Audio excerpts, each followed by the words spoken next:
Yeah? I You don't have any though. No, I mean, someone should get me a coffee. I partied a little bit too hard last night, I think. Whoopsie! I know, schoolboy. How are you? Oh, yeah, amateur.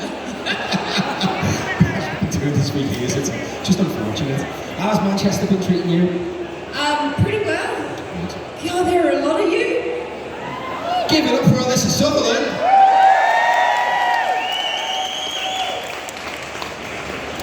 Evil Dead Rise was alright, wasn't Let's it? get into it. Let's do it. We'll do it.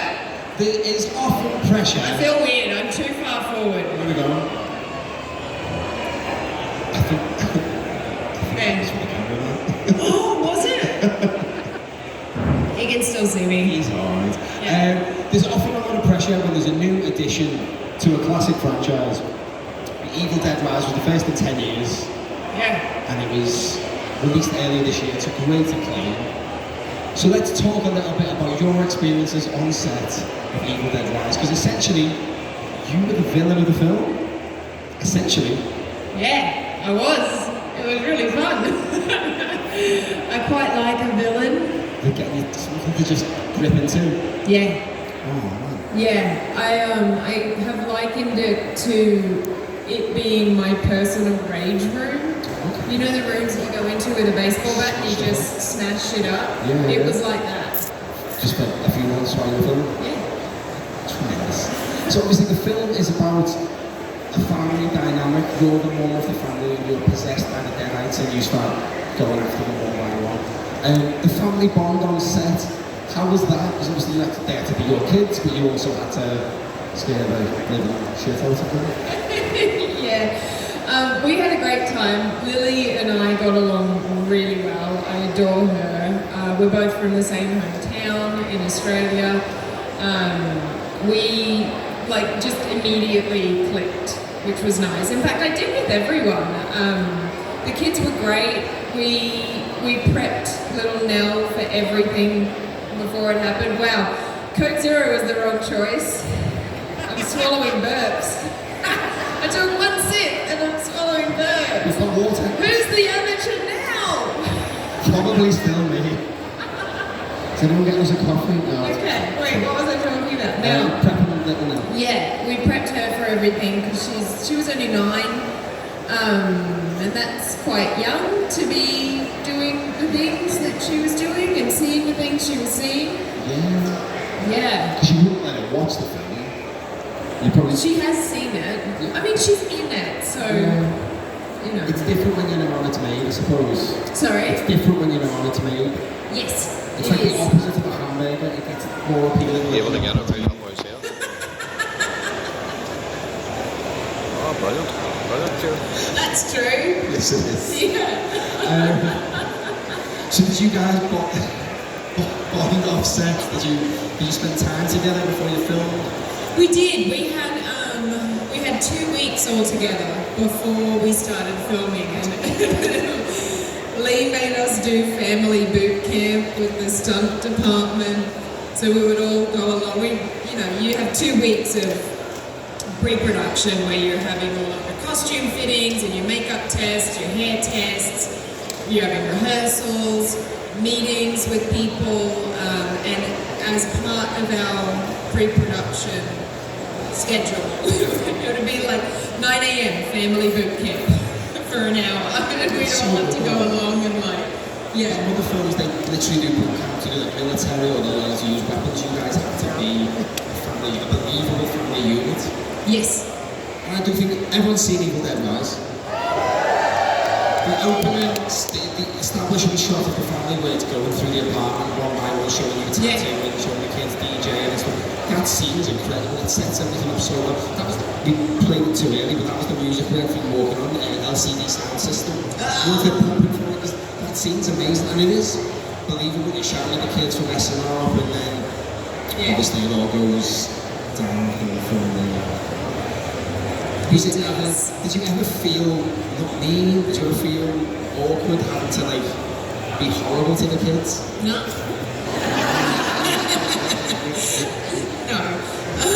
But that's because by the time you're filming, you've already gone through rehearsal, everyone's read the script, we all know everything that's coming, so you basically, and here's the other thing, for their performances, for me to be the best support for them is to be as scary as possible, because I actually think, yeah, that's her. It's pretty scary. For me to support them the best, scaring them legitimately if I can is actually going to be better for them. And can I also say, it's easier being a villain than being a final girl, I think. Okay. Being scared for an entire film and making that interesting scene after scene is not an easy job. It's really quite difficult. So if I legit got to them, I actually felt good. Because then it was like, their reaction was real. And it pays off for you as well. It's nice. So the kid flips, yes. Yeah, I mean, it's also like, I'm fully the opposite direction in real life. So to be horrid was kind of a novelty for me because I'm overly apologetic normally, and like, it was quite liberating to just be a total asshole. How was Evil Dead Rise? Brilliant. The main character was a total asshole. I think a total asshole is underselling what you did in that film. Honestly, I've been an Evil Dead fan for 38, so since I was 9 years old. I watched Evil Dead 2. Did anyone else watch an Evil Dead movie at a far too young age? I watched Evil Dead 2 late night, Bruce Campbell fighting his own hand, and it changed my life. And the scenes in your Evil Dead that I think are up there as some of the most iconic in the franchise. Looking through the window, the peephole, you try and tell her out the bathroom, where you're on the ceiling, the screamer, it breaks the glass. There's just so many cool little moments that you guys put into that film that I think for me is on a par with anything Bruce and Sam have done. My praise. I think so. I think Evil Dead Rise was, I wasn't expecting it, no disrespect to anyone, I wasn't expecting what we got. It was brilliant. Like, I really, really enjoyed it. That's cool. And it didn't lose the humour. There is still... Thank you. Yeah, I've been in so many screenings now. I can always tell if I'm in a screening with Evil Dead fans because they laugh really easily at it. But then you have like a normal screening at your local theatre and the crowd is just silent while I'm sucking a guy's eyeball out of his skull, spitting it across the room, and like the full, like just dead silence in the cinema, and then you'll hear one person kind of start giggling, like because they're not sure if they should laugh at that or not. Right. That's what the best thing about Evil Dead is, and Sam Raimi even put it in Drag Me to Hell. It's so grotesque, and then he just flips the switch into comedy, and Lee Cronin kept that. Yeah, he did. So what was, by the way, if anyone's got any questions for Alyssa, sorry, throw your hands up, and Tim will come and find you with the microphone. I'm far too carried away. What was it like with Lee Cronin? What did he bring? Because he wrote the script as well. I was a fan of his from He Made the Hole in the Ground, which was really good. Yeah, I liked Hole in the Ground. I watched it when, because I'm not a horror fan, you guys. Not a horror fan. I didn't want to say it. I knew. I've seen your interview. I really struggle with it. So there are a lot of horror films that I haven't seen. I had not seen Hole in the Ground until after I auditioned for Evil Dead Rise. Yeah. And I found out Lee wanted to chat with me, and I was like, well, I've got to watch his first film, haven't I? And it's really good. It's a similar family. His performances are so grounded, and that's what I really liked about it. Because to me, it's like if you're going to do horror or science fiction or fantasy, anything in a realm that's like hyper natural, you have to have realistic grounded performances to sell the supernatural elements. Because if that bit doesn't work, the rest of it falls flat. Yeah. Which is why that family scene at the beginning is so important, because it just... Yeah, that's what Lee does really well. He understands relationships, I think. Yeah. Hi. G'day, Alyssa. Great to have another Australian on Oh, hi, g'day. congrats on an incredible performance. Thank you. It's such an extreme performance. I wonder, was there ever a point where you were worried on set you were sort of going too far, or did you sort of know that's what the role required?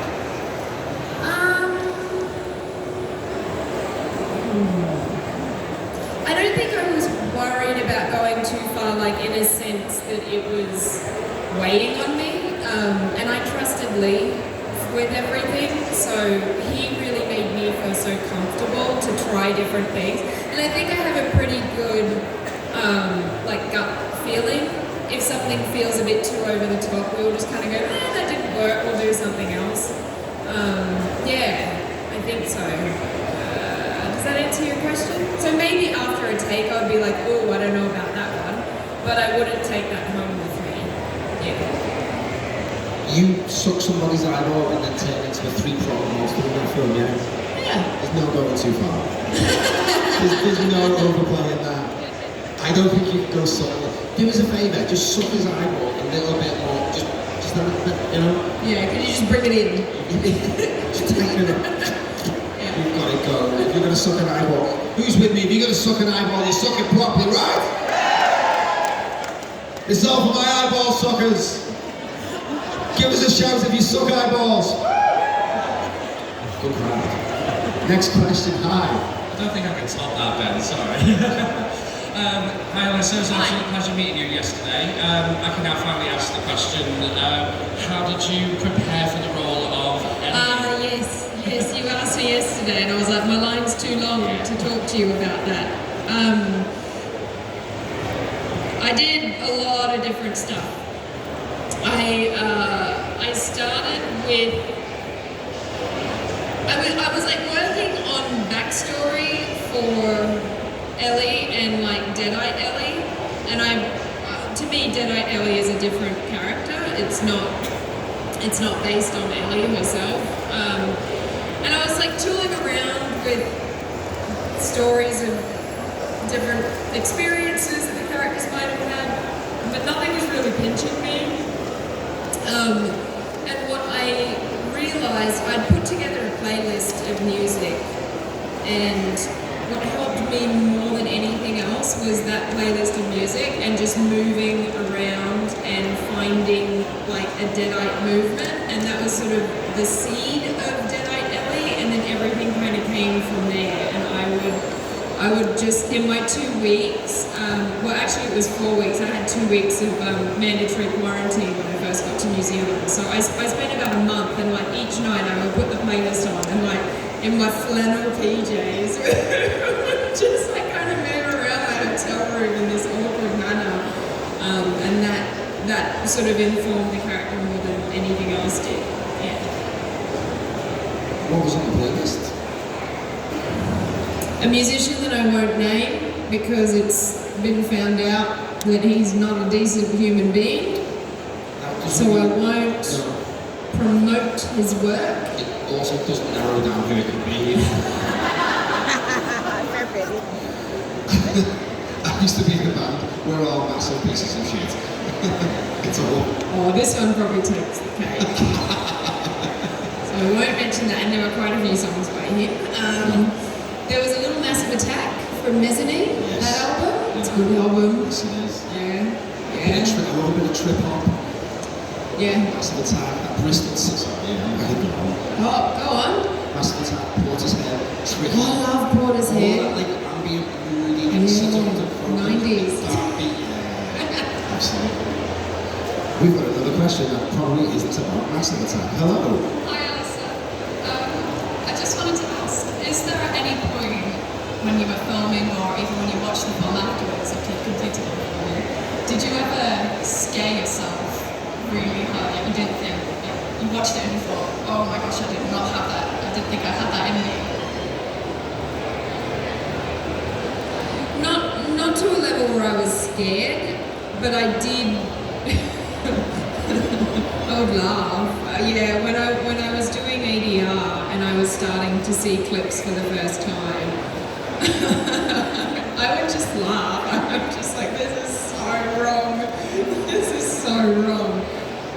Yeah, more like I kind kind of got a kick out of it because I've just never been like that. Yeah. But not scared. Tim's disappeared. We got another question. Hello, over there. Hi. Hi Alyssa. So Lines with Maggots now. What an incredible line. Did you know as soon as you read the script that it would be as hard hitting and that would be the line that everyone would be like, wow, that was incredible and so iconic?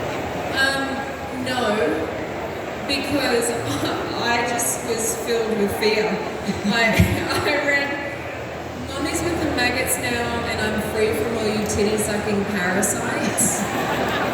I read those lines and I went, oh, fuck. If I don't nail those, this is going to be really bad. And so I felt actually quite a lot of pressure when I first read those and had lengthy discussions with my acting coach about some of the lines and just like, what are we going to do with these that is not the obvious mummies with the maggots now? Like, because I feel like that's like the cliche, that's the first thought that you have when you read it. And I didn't want that to be the case. I wanted to do something different so that we made it much more original. And to Lee's credit, those lines of dialogue are such a gift. And you have an opportunity with something like that to do not the obvious. But yeah, I've just felt a ton of pressure. I think the dialogue, especially with yourself, is so much more in tune with the older Evil Dead films than the 2013 one. Yeah. You can see the reverence in these writing. Saying those lines, then obviously is a different kettle of fish altogether. Did you speak to, were there any alternate takes? Did you speak to him about his choices, or? Because obviously Titty Sucking Parasite is pure Evil Dead gold. I think you can imagine that'd be something that Bruce Campbell would come up with. But did he ever give you any, or if that doesn't work, we've got this? Yeah, well, I mean, sorry, there were a couple different parts to that question, I feel like. Yeah, I just sort of hold it down. Yeah. Did he give you any alternate lines? No, there were no alternate lines. That was it? No. Were there? No, there were a couple of lines that got cut. But there weren't alternate lines. There was an alternate delivery of titty sucking parasites. Oh, good. And I had these ridiculous fake teeth that I had to wear. And I don't know if you've noticed, but like, Deadite Ellie actually doesn't have that much dialogue. When she does, what she says is incredibly cruel and awful. But for the most part, for a lot of the takes that I did, I wasn't actually talking, so I could get away with wearing these like ridiculous teeth and titty sucking parasites. And both Lee and I had thought, you know, I've attacked Beth, I've stabbed her hand, and now Bridget has stopped me and now I'm calm, and then maybe I turn around slowly and then I go back into rageful, you titty-sucking parasites. But I couldn't get through the line without the teeth flying out of my mouth. and it was really frustrating me as well. That's an S, isn't it? Yeah. I spat them out many times trying to get that line out. And I think that's sort of how we ended up with, maybe we don't need to deliver it that way. And then it was like, that's it. That's so much better than just, yeah. It's scary, isn't it? Just... It is, yeah. And we talked a lot about trying to make her unpredictable and the terror in not knowing what she's about to do next.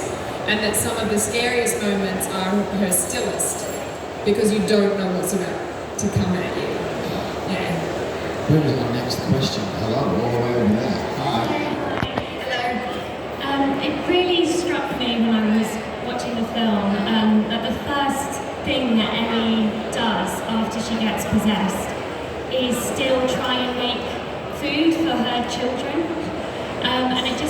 like it was this instinct of being a mother was pushing through, even being possessed. And I wondered how much of the concept of motherhood, if at all, sort of played into your performance. I mean, well done. You picked up on it. Good for you. Lee talked about that. He wanted it to be like the subversion of domesticity, and that's one of the things I loved about the script when I read it. I think to me, you're playing with motherhood with both Ellie and Beth, and Beth's fear of motherhood, and I wanted Ellie to represent a parent's fear that they're going to harm their child, because I think a lot of parents have that fear that somehow you're going to fuck them up, and I wanted Ellie to be like the worst symbol of that idea and fear for Beth to see. Yeah, I hope that answers your question. It's actually quite sad because she discussed about recently splitting up with her partner, and she's trying to hold the family together. The family is literally falling apart, and she's there trying to live it together. And by the end, they are literally fused together. There's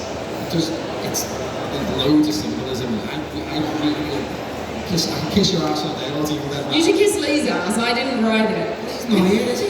I'm acting with you. No, it's a really, obviously, you clearly had a lot of fun making it. Yeah. Have you spoken to Sam or Bruce, the godfathers of the Evil Dead franchise? Yeah. How? Yeah. I'm just shouting to you. Yeah. Did they have much creative input, or was it more just a discussion of how things went? It's hard for me to answer because I, as an actress, a lot of the time I'm not really involved in those conversations. Those conversations happen aside from me. If it's not like a performance note, and Sam and Bruce weren't able to be on set because we filmed in New Zealand during the pandemic. Well, I didn't meet them in person until we premiered at South by Southwest. I know, it's insane. I know that they were watching the dailies remotely, and I'm sure they were weighing in behind the scenes to the producers and to Lee and everything. But no, not with me. Which is incredible. Obviously, been given the keys to be as crazy as you want in it. It's fantastic. We've got a question over there. I want to say fair play to the person who asked the question before me, because it's almost word for word what I was going to ask. Ask a different one. But I do have a backup question. Oh, good. You say you're not a horror fan, Yeah. but I think it's fair to say, like people mentioned before, Art the Clown, Sound from Trick or Treat, The Grabber from the Black Phone, I think Ellie is quickly becoming a horror icon. So, yeah, cheer for that. I can see you blushing from here. My prescription's good. What I wanted to ask you is, as someone who isn't a horror fan, who makes no bones about it, comes out and says it's not for them, how does it make you feel that the horror fan base is so impressed with what you've done and celebrates it this way? It's kind of crazy. And let me be clear, I have a lot of respect for the horror genre. I just have an overactive imagination and can't watch it and then go to sleep at night, which is why I stay away from it. Typically, there are horror films that I've seen, so I just want to distinguish, because it's not coming from a place where I'm like, I hate horror. It's much more like, okay, I hate horror, you know? I think it's kind of crazy. You never know how anything is going to be received that you do, whether it's part of a franchise or not. There's no guarantee in my line of work. So you can always hope that people are going to like something. I know we had a really good time on set, and I think we all felt like we were creating something special, but I've also had that feeling before with something, and then it just didn't, really get received very well. It's amazing that people use the word iconic. Lee kept telling me, he told when I first had a meeting with him, he said to me, he was like, Ellie's going to be iconic. She's going to be an iconic horror villain. Are you okay with that? And I was like, yeah, why wouldn't I be okay with that? I don't understand your question. But he kept saying it, as well as one of the exec producers, Rommel Adam, who I really enjoyed working with as well. He was very involved creatively and a total film nerd, and I get along with him super well. And they both kept saying it, and I was like, we'll see. But it seems like that's actually kind of happening, and it's amazing. I think that happened from the trailer, to be honest. I think once that first trailer with Casey Ram, and then at the end, hit with that punchline bombs. Good song for the trailer. Absolutely. Yeah. And the record skips, and then it's just bang. Unbelievable. And I think I always try and avoid trailers, especially films that I really want to see. And I made the exception, it was on in the cinema, and I saw the peaked on. And obviously, I'm a big Evil Dead fan. You're always a bit apprehensive when something you love's getting a new edition. And then that first trailer, and I was like, oh, they've done it, they've nailed it. Like, even if the film's terrible, the trailer's incredible, and I get what they're going for. But that, like, in the Evil Dead franchise, correct me if I'm wrong, most of the cool dialogue is by Bruce Campbell, yeah? Almost all of the cool lines are by the hero. This movie, it's the villain, which is different. It's a fresh take, it's a family dynamic, it's just wonderful. Yeah, it's pretty cool. It is. I got the best dialogue. Yes, you did. Yeah. She got a chainsaw, you got all the cool lines. Yeah. We've only got a couple of minutes. Is there any more questions? Right at the back. Tim, where's Tim? Honestly, it blows my mind how fast he runs. It does. It's quick. It's very nimble. Yeah. I'm so sorry, Tim. Hi. I think you were one of the scariest women I've ever seen on screen, and I loved it. Is there any tips you have on how to be scary?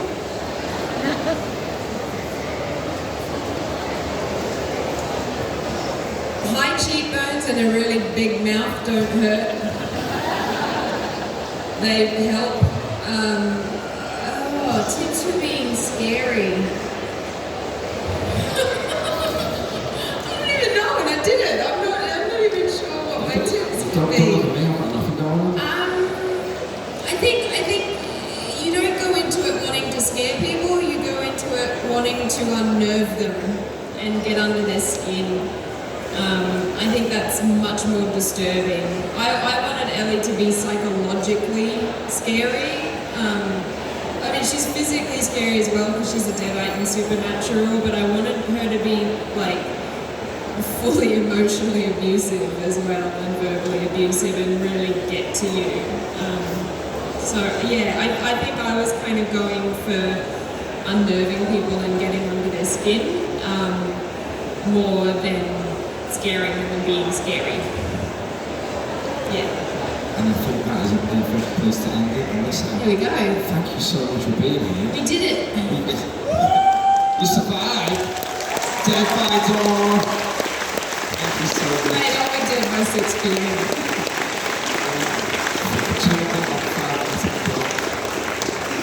Please give it up one more time for Alyssa Sutherland.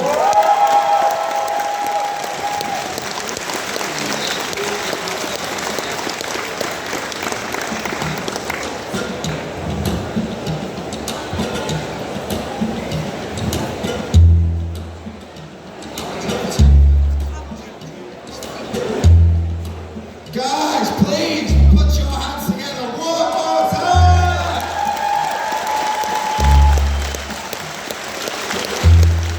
Star shot.